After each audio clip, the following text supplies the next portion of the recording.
Good evening, ladies and gentlemen. On behalf of the Ahmedabad Management Association, I have great pleasure in welcoming you all to this book release function uh, on Finland-India business opportunities connecting the swan and the elephant. I think, and the book has been written by Professor Ajit Mathur, Professor at IIM Ahmedabad. Now, it will be uh, the topic itself is quite interesting because uh,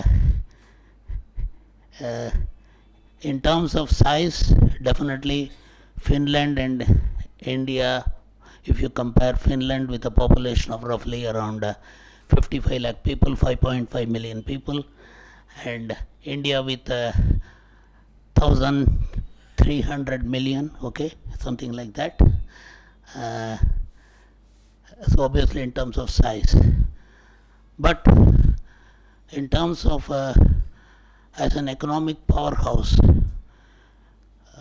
Finland has a GDP of roughly $260 billion and with a per capita income of $52,000, perhaps some sixth or seventh in the world. Per capita GDP is around $53,000. And just to, since all of us are from Gujarat, just to tell you, this $259 billion GDP with 55 lakh people is around 30% more than the $200 billion state GDP of Gujarat with around 80 million people. Around 5.5 million and 80 million people, 5.5 million people, country GDP $260 billion. 80 million people, Gujarat, GDP is around $200 billion. Just to give you a comparison about the swan and the elephant, and swan probably because I think lot of water around, lot of natural resources, Finland and India, so big, huge, so probably it's become an elephant. But again, coming to that, the trade between India and Finland is hardly just slightly more than $1 billion. That's what I found out, which is really very small and hardly around 0.4% of the GDP of Finland. So there are obviously a lot of opportunities for India to increase the trade and also make use of the strengths of Finland in increasing the business in India.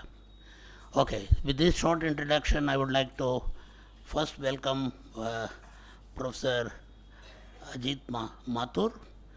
Ajit Mathur is a professor in strategy and international business affiliated with economics and business policy area of IIM Ahmedabad.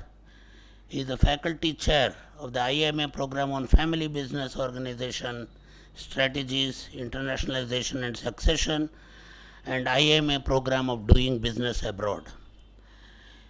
His interests are at the crossroads of economics, human behavior in groups, law, strategic management, or organizational knowing in international business.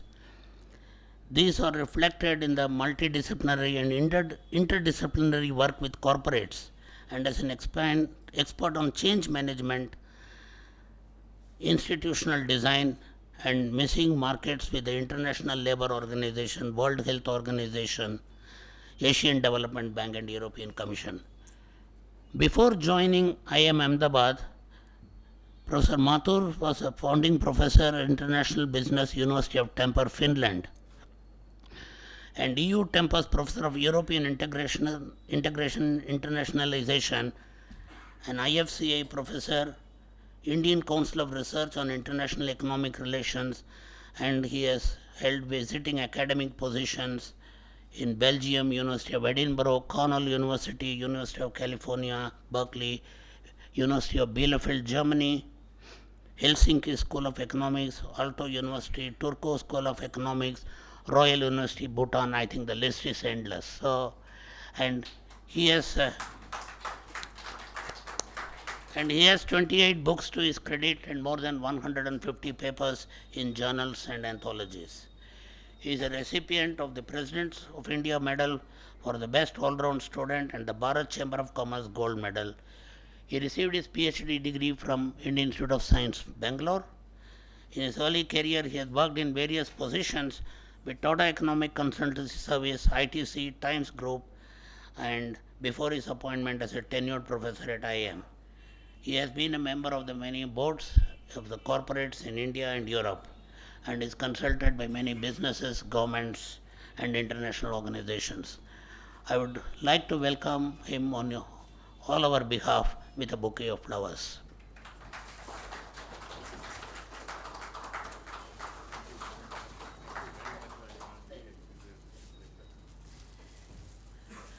And now we have another speaker. I don't have her complete biodata. She's Professor Sari Matila. She is going to talk on the subject on which Professor Mathur has written. I think from the name, I think she is from Finland. And she has been conducting several programs, and she has been at also at IIM Ahmedabad conducting programs on organizational behavior. And it's a pleasure to also welcome her with a bouquet of flowers.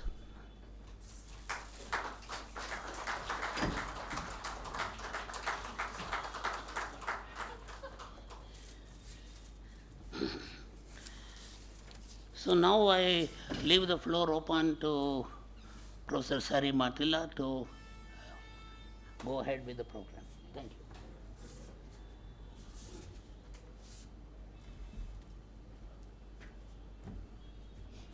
So thank you, Mr. Rajaram.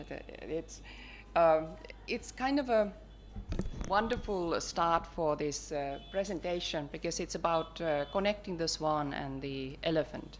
And it's wonderful to see many of you come here and be interested in Finland because obviously,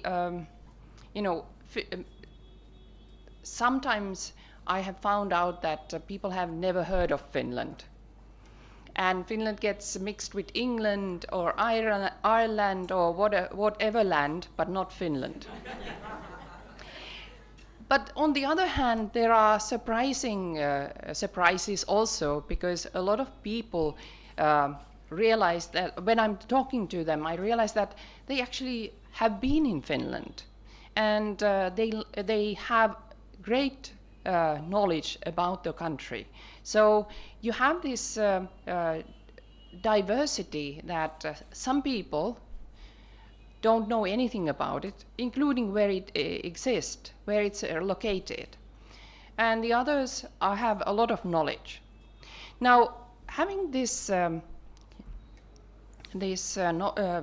or starting from here, why the swan and the elephant is so interesting, and I've been closely monitoring what Professor Mathur has been writing about the topic. And it's interesting to look at these two very, very different locations, countries, mindsets, whatever in comparison. Because what we know about human behavior, what we know about cultures, what we know about innovation is about when you have differences which come together. That's where ideas are born. Now, let me say something about Finland, and I'm sure Professor Mathur will tell you much more and in deeper way, because it's part of his book also about the cultural differences and institutional differences, but something as a Finn. So if you sort of paid attention, this could be one way of looking at Finland and India. In India, resumes are terribly long. It takes half an hour to read them. Am I correct? Yeah. Yes. And there's a reason for this, and you may have your own interpretations why it is so. But in Finland, you would not have this. People would feel terribly embarrassed by having such a long CV. And as you could see in the beginning, that's also the case. Because one of the issues in Finland is that people don't want to make noise about themselves, which is one of the reasons that Finland is not known so much. Because when you go out in the world, you can't expect others to come to you. You need to go to them. And this comes from the idea that humility, and this doesn't mean that humility doesn't mean that people are not proud of what they're doing, but the idea that silence produces results, not noise, is very central to anything that Finns do. What it leads to is that in the silence, when you can't hear anything else but your own voice, what do you think? You think of innovations. You think of better ways of doing things. You think of just twiddling your toes, if nothing else, which is the prerequisite for innovation. Because the moment your brain becomes silent, that's when it starts to think. So some of the, as a Finn, I've always been surprised that why is it that these two countries have not had more connection earlier? Because Finland has a lot of innovations. It is a highly creative country. But as I said earlier, nobody knows it. It's like, you have this philosophical problem that how do you know in a forest that a tree has fallen if nobody's seen it? So in the case of two diverse countries like this, which have surprising similarities, by the way, too, in terms of history and in terms of mindsets, in terms of how we see the world, one needs to dig a bit deeper. Now the question is, why would you dig there and not somewhere else? And this is something that I think this book brings out very nicely, that sometimes the shortest route is not the shortest one. Sometimes the best route is when you go to places where that which you're doing is highly appreciated. And recently, because through this writing process, I also have kept my eyes and ears open more. We have found quite interesting products and quite interesting companies which have come to India, which have very Finnish roots. If I may give an example, how many of you have heard of water or bottled water called Veen? Has anyone drank this water? Veen, V-E-E-N. It's a Finnish product. If you ever go to, say, Mahindra resorts, you might find this water being sold there. It's extremely expensive for a bottle of water, but it's one of those products that has Finnish roots, because veen, or how I would pronounce it, veen, means water. And it comes from the epic that is very central to the identity of Finland, called Kalevala. And Kalevala is an epic of, in a way, not similar to Mahabharata or Ramayana, but there's this idea of how do people organize their lives and use, for example, innovations. There's a central innovation is called Sampo, which is a kind of a cornucopia that produces everything, and the battle over that, the ownership of that. So this is something that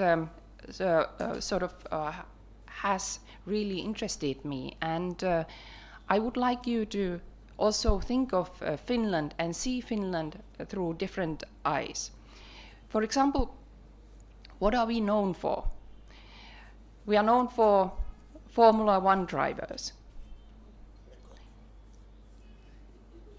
So many of you might have been following Formula One. Yes. Rallycross is not so known in India because it's not something that has been, to my knowledge, it has not picked. But a lot of drivers have come from Finland. We used to be very good at skiing. Now Norway is much better. We used to be very good at long distance running. Now Africa is much better. But what we are very good at is that we are good at solving problems. And I think one of the reasons why we are good at solving problems is that in a country that has had historically long winters and cold winters, now it's changing gradually, but we still have cold winters. You can't just rest on your laurels and think that everything is taken care of for you. You need to really struggle, and you need to come up with solutions that take you through the long winter. Otherwise you won't survive. And that's why one of the key words that is mentioned in the book is sisu, which means that all that takes you through problems and challenges. So I think the strength of Finnish mentality, Finnish business, and Finnish ideas is really in this, that Finns want to end, they want to take things to their logical end. If you start something, you want to finish it too, and they won't give up. And this is a strength that I think the book brings out beautifully, that if you look at the combinations, that how do you make things successful? One of the things is that what you start, you also finish. And with this, I think I would like to end and give room to the main topic of the book. Thank you.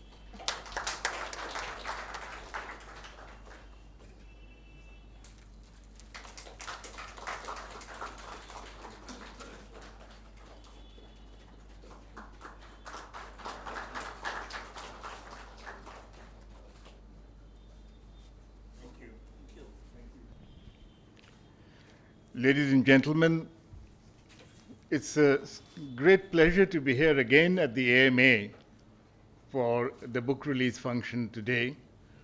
I can hardly forget that I was here not so long back when another book of mine, Mysteries in Management, was also released at the AMA. And this is the third occasion when a book of mine is being released here, and I always cherish the thought that in Apnu Ahmedabad, we have the first book release, always. There is a book release function in Delhi also later this week, but I wanted the Ahmedabad function to be first. And I'm so happy that so many of you are here with us this evening. Thank you, Mr. Rajaram, for such a generous introduction. And for those of you who were here for my last book release, which was the book Mysteries in Management, and if you did open the book to see it, that book was actually dedicated to Professor Sari Marttila.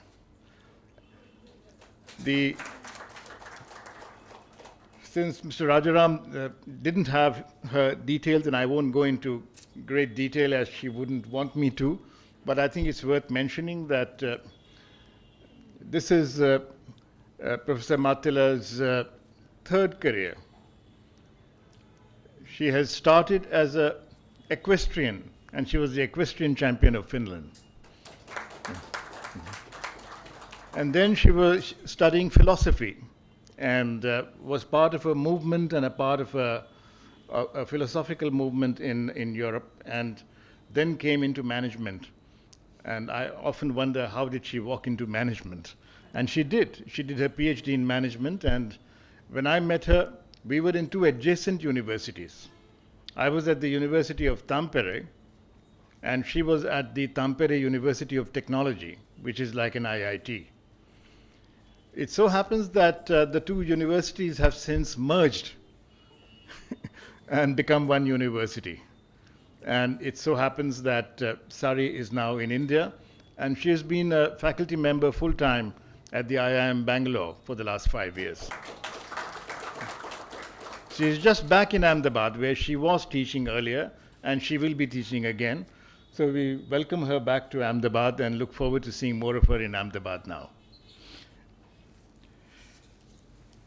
About the book,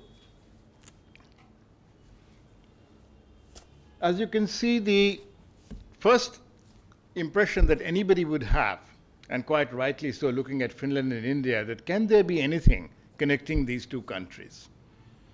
And that's what encouraged me to think of a subtitle, Connecting the Swan and the Elephant. The swan is not only the national bird of Finland and is associated with Finland culturally, but it's also the symbol of the Hanseatic League, which was one of the major trading leagues of Europe that came up in the medieval period.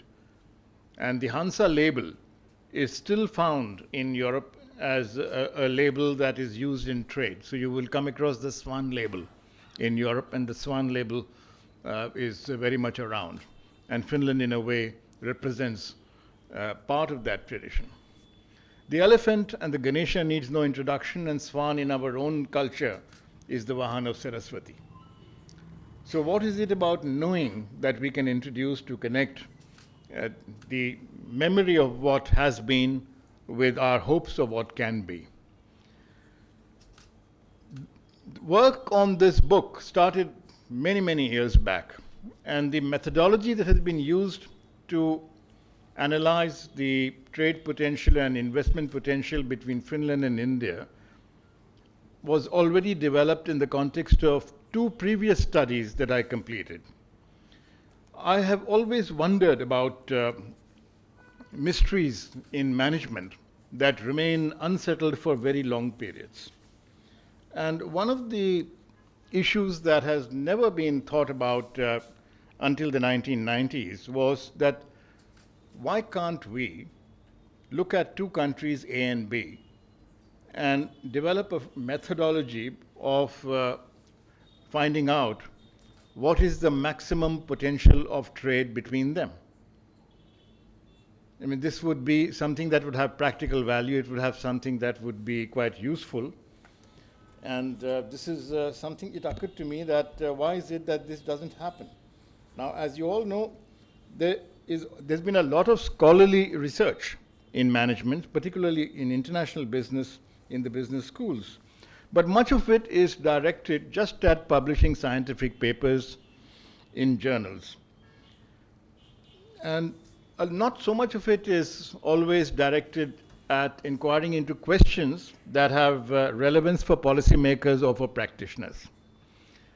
So when I was in Belgium in 1993, at the time when I'd just completed my work assisting the European Commission on the Maastricht Treaty, by that time the Maastricht Treaty had been made. I was still around in Belgium, and one of my colleagues, Renilde Voglers, suggested that we could actually look at developing a methodology and making a methodology for looking at any two countries, A and B, and what can be the maximum potential trade and investment between them. And that's how we first developed the idea using a revealed comparative advantage index of trade based on the Balassa index.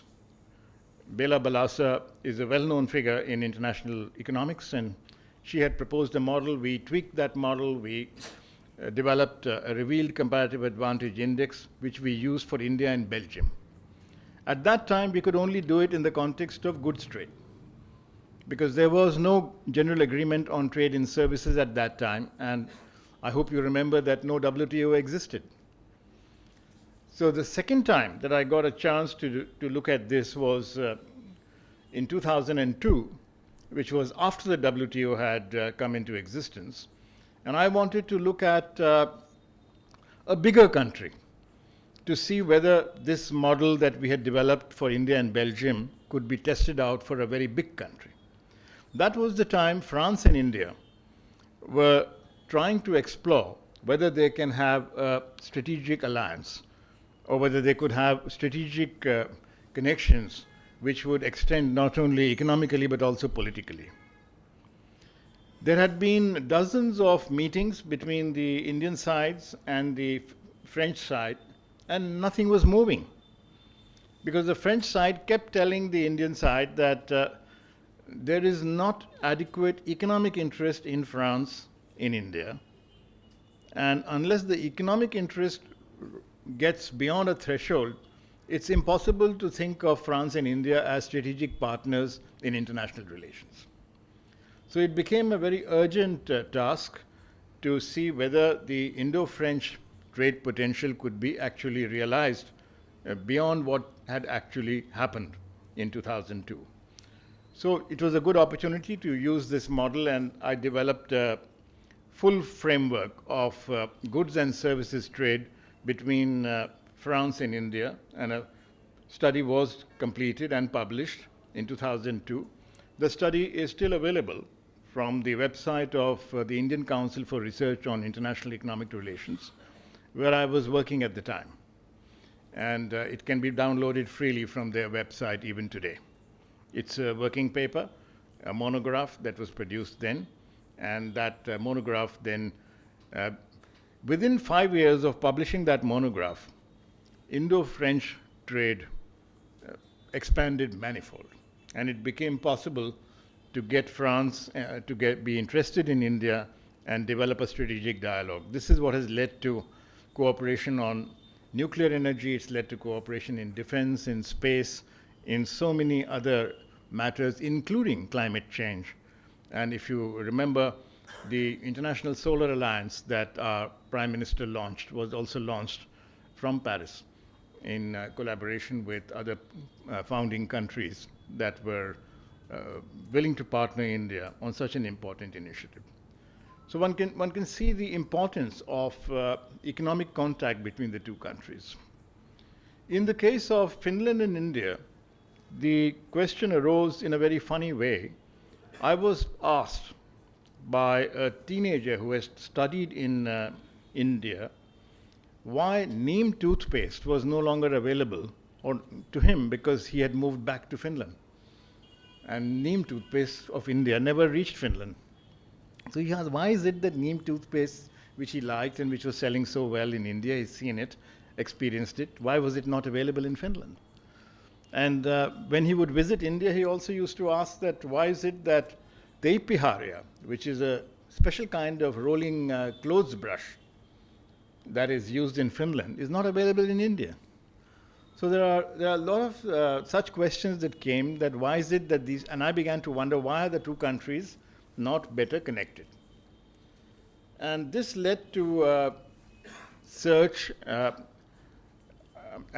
for a methodology that could not only cover goods and services, but could also cover investments, and which could also cover possibilities that the two countries could have together for third country markets. So what this book does is it actually introduces the reader to several possibilities of exploration, and I hope that some of you would have the interest to read the book and to find it of. I don't think you can see anything on that smaller screen, even beyond the third or fourth row. I'm so sorry about this. It's a rather small screen for a longitudinal room like this. But what I'm trying to portray, and this is one of the figures from the book, this is an introduction of India and Finland on a number of indicators. As Mr. Rajaram has so succinctly already pointed out, that the population of Finland is only 5.6 million, and India is 1.356 billion. This is one of the reasons why a lot of Indian businesses think that, oh, it's a very small country. What could possibly be attractive for Indian businesses to link with such a small country so far away? And the same kind of doubt appears in the minds of the Finnish business people, and they think that, oh, India is, it's so far away. There's very little awareness about how India is developing, or how there already is size of consumer base which is the same as the size of the consumer base in the European Union.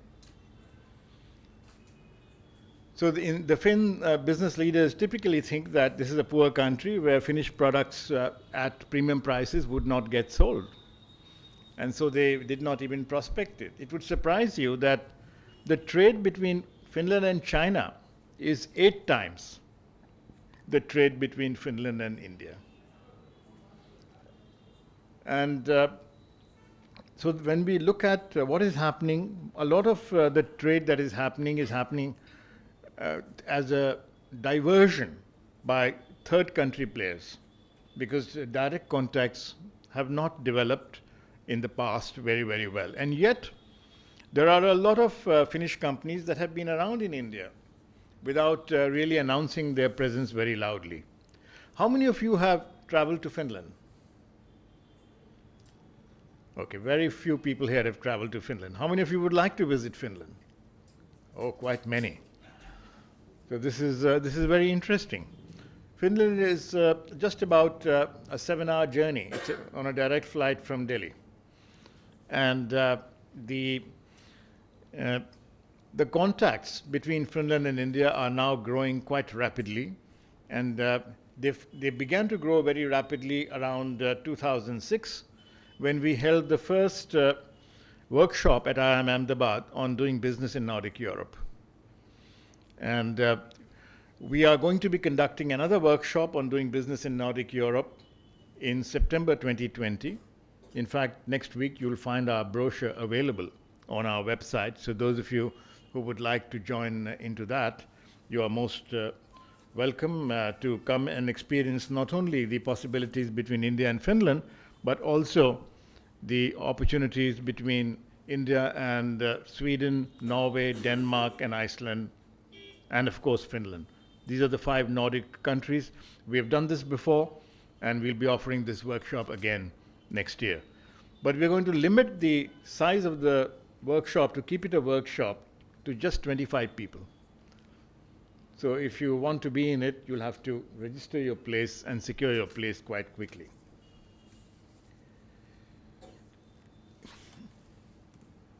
The table that you can't see very well points out that something that Mr. Rajaram has already highlighted, that the per capita contribution of the Finnish economy is much higher than India. It's even Gujarat, which is higher in India than many other states of India, lags behind Finland.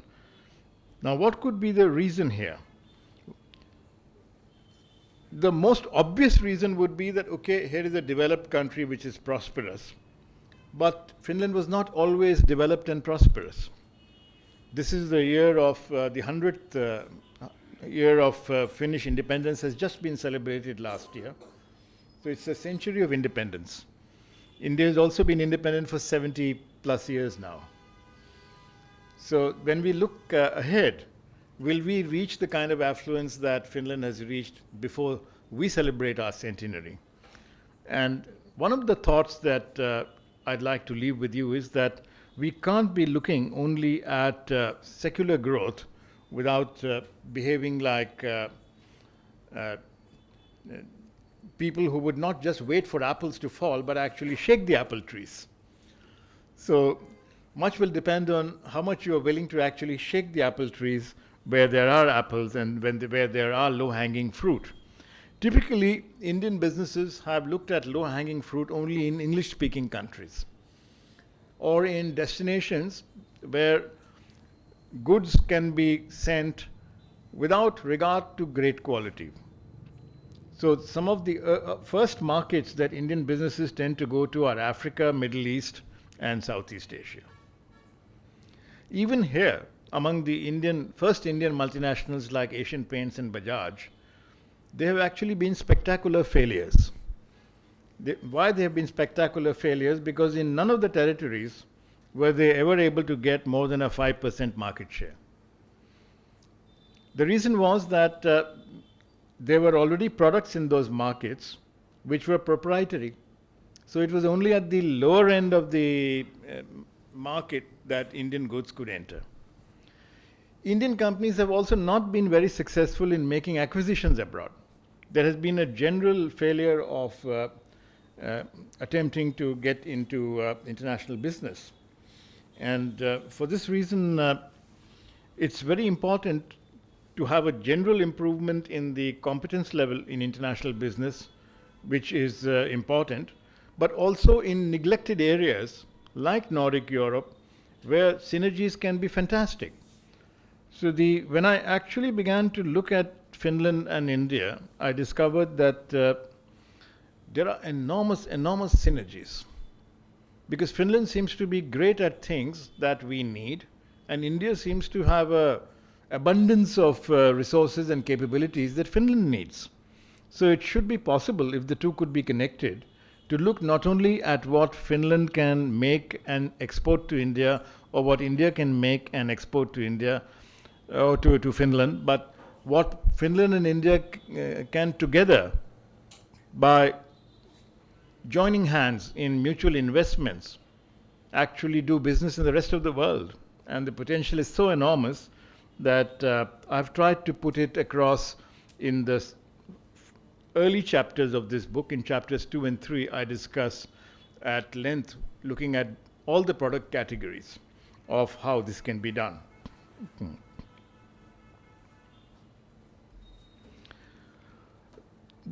Look at the political party representation in Finnish parliament. Of course, you can't see it very well, but coalition governments are the norm in Finland.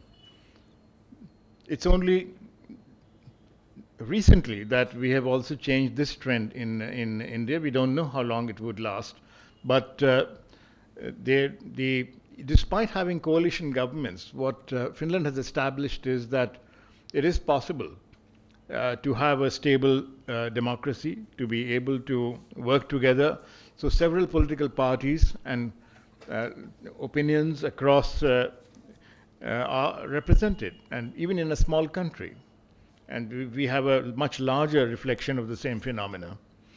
If you look at sectoral shares of Finland's exports, it becomes obvious that there are a lot of things that Finland is exporting to the world which it has not been able to, or not been sufficiently successful in getting these exported to India.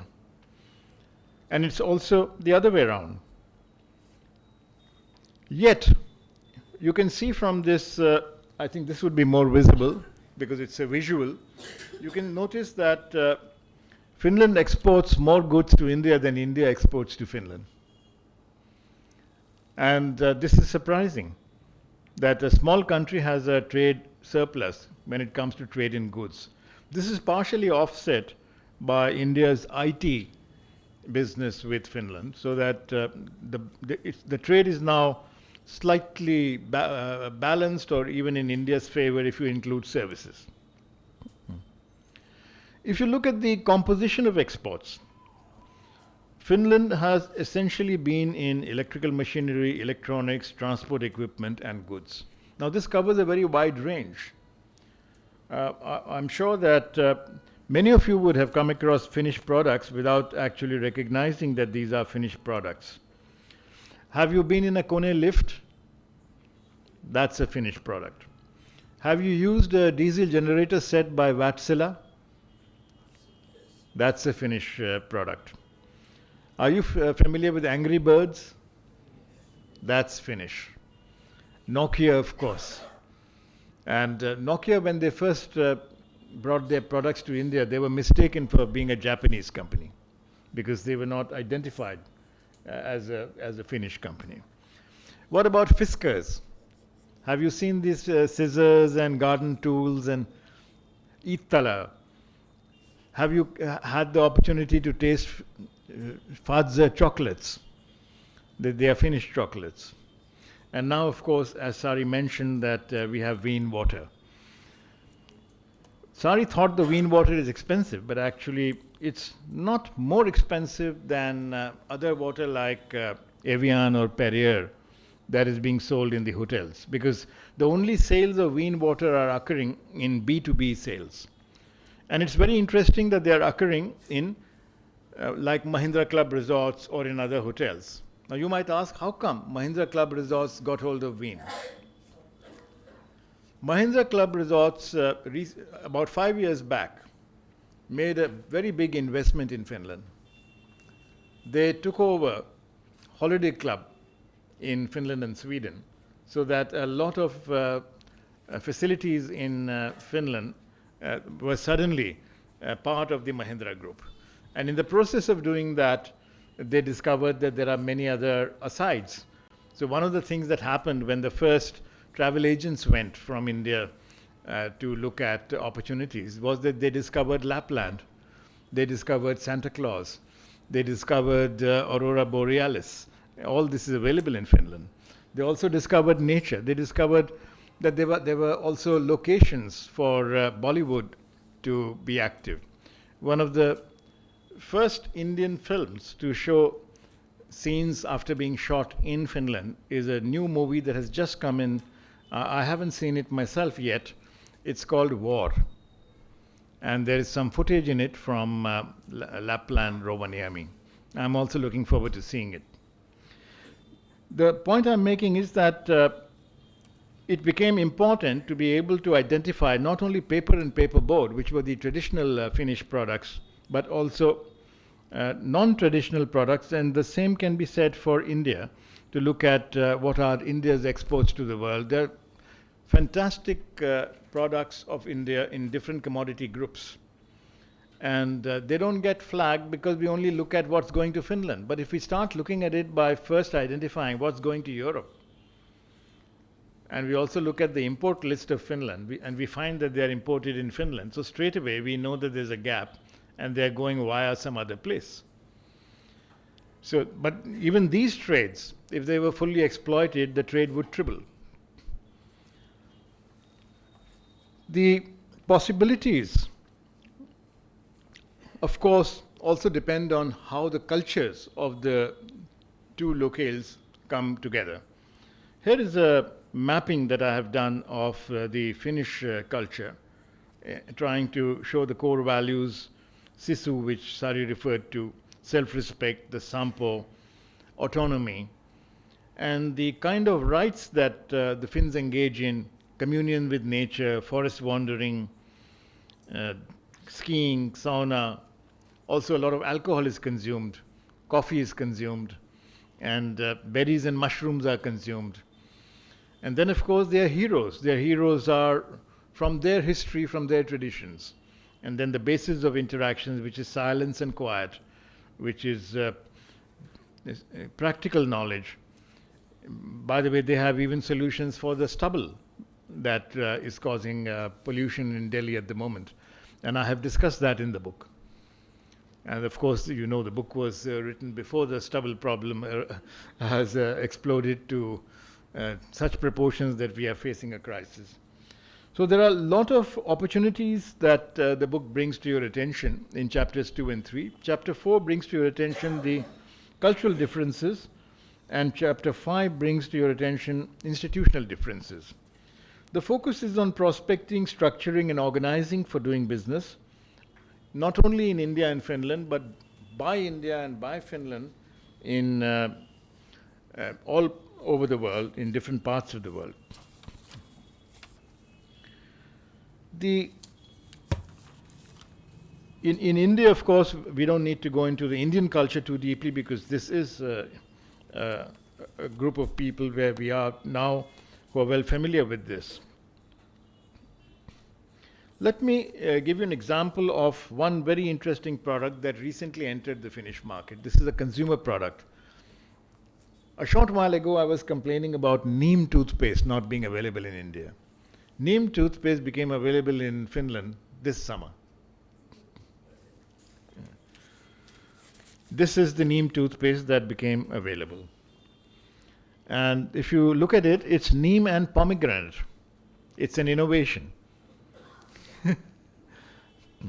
This packaging also might be looking different from the neem toothpaste packaging you might have seen Indian stores. It's very intriguing when you begin to look at the ingredients. This is a product that contains Indian neem and Finnish xylitol. Finnish xylitol toothpastes are legendary. In Finland, even chewing gum has xylitol because it's good for the teeth. And this product has targeted at a population that values xylitol, has combined Indian neem and Finnish xylitol. What is even more interesting is that instead of sourcing xylitol artificially, the manufacturer has been able to source xylitol based on the Finnish xylitol from Himalayan birchwood in India. Look at the product label. It's an interesting example of adaptation. The entire labeling is done in Finnish and Swedish as per the two official languages in that country. This is a bit bigger. You can see the organic toothpaste, what it contains. And if you go a little bit deeper into the other side of it, it says manufactured by, it's from Himalaya Drug Company, Bangalore. And where is it going? To Himalaya Drug Company in EU. So the same enterprise is operating at both ends. So it's not a trade between A and B, it's a trade between A and A. Having created an entity in the other location, in the European Union, from Bangalore, it's being imported to the EU, and that's how it reaches the whole of EU, not only Finland. And that's the interesting part, because Finland is the only country in the European Union among the Nordic countries that is not only fully integrated in the European Union, it's also the only Nordic country that uses the euro, and it's the only Nordic country that also is part of the Schengen zone, along with being in the market of the EU as well as being part of the eurozone. So a single country opens up so many different doors for any prospective investor that it offers gateways that are unthinkable and which are definitely worth looking into. There are a number of things that the book talks about, and I don't think I ought to try to say much more about the book. I would welcome that you are interested enough to read it, but I'd like to share with you before I close a few clips. And before I come to the clips, please notice that we have got a very special flyer which I requested Springer to make for today's event. That's why it's dated 4th November. So those of you who would like to have the book, there's a very special price. And on that special price, there's a 20% discount that's available for a period of time. And copies of these flyers are available in the room. And Springer's representative is also here. Where are you? Ah, there you are. Springer representative is right here. So if you want to book your copy, you can do that right away. He's right here. But before I close, I'd like to also share with you something more. And then, of course, I'd like to also be able to get into...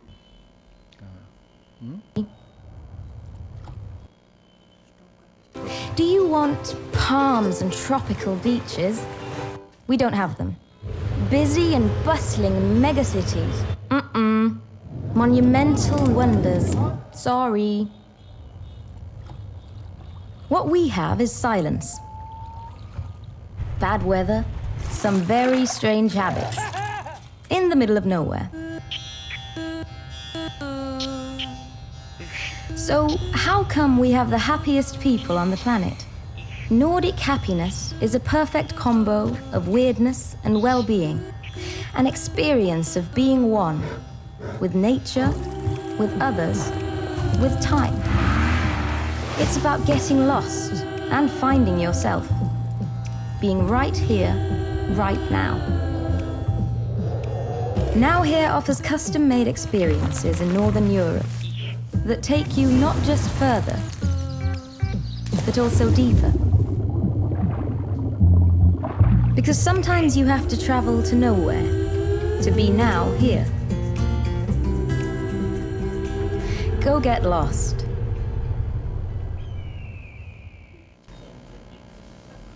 All right, so I think you get the idea that that's how the Finns see themselves.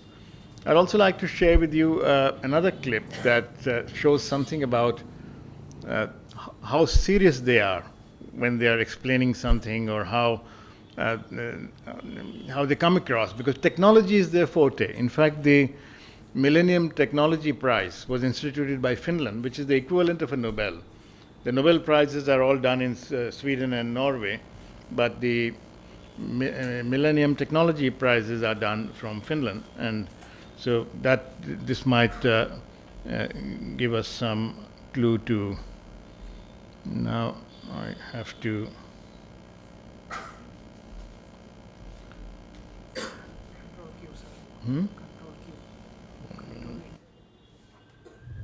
Okay, we got it. So, solar energy, how does it work? Very well indeed. It's clean and efficient. No, I and mean, take us through the process. Explain how solar energy actually works. Okay. Oh, well, yes, okay. Well, the Earth receives about 174,000 terawatts of radiation from the sun per year.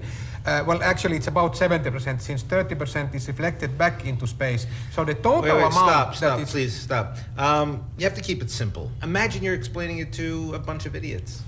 Okay? How would you explain solar energy if you're explaining it to a group of morons? How would you start? Hello, America.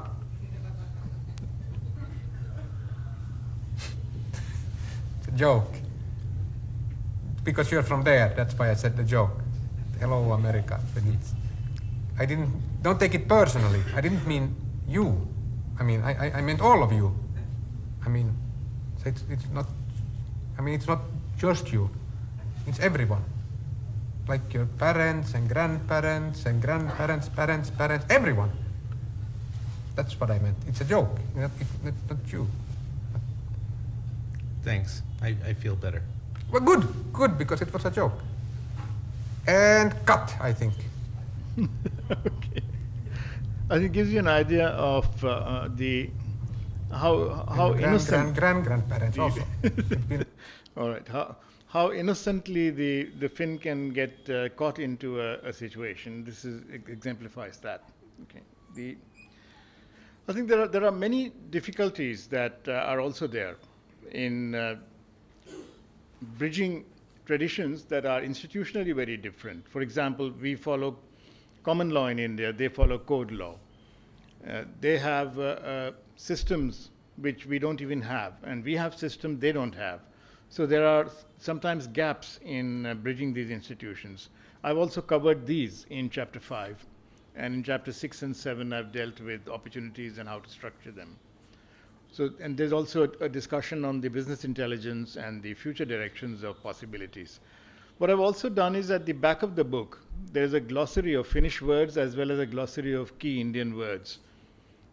And what I've done for the first time, and I don't believe that anyone else has yet done this, but it was a very ambitious thing to do, but I thought it's worth doing. I took the 500 biggest companies of India from the ET 500 list. And I took the 500 biggest companies from the Finnish T500 list of their business magazine called Taloussalemma. And these companies have also been matched at the back of the book in annexes 9 and 10. So companies can straight away find partners in segments in which they're doing business. Now, small and medium enterprises who won't be in the list of the 500 biggest companies can also look at it, because I've also identified the product codes, business codes on the SITC classification, so that if you think that there are big companies that are paired and they are not yet actually connected, the medium and small companies could step in and fill that gap. So there is opportunity for all sizes of companies to embrace this landscape. I hope the opportunities in the book would be interesting for you. I'll be very happy to answer any questions that you may have. Thank you very much for patiently listening. Bye.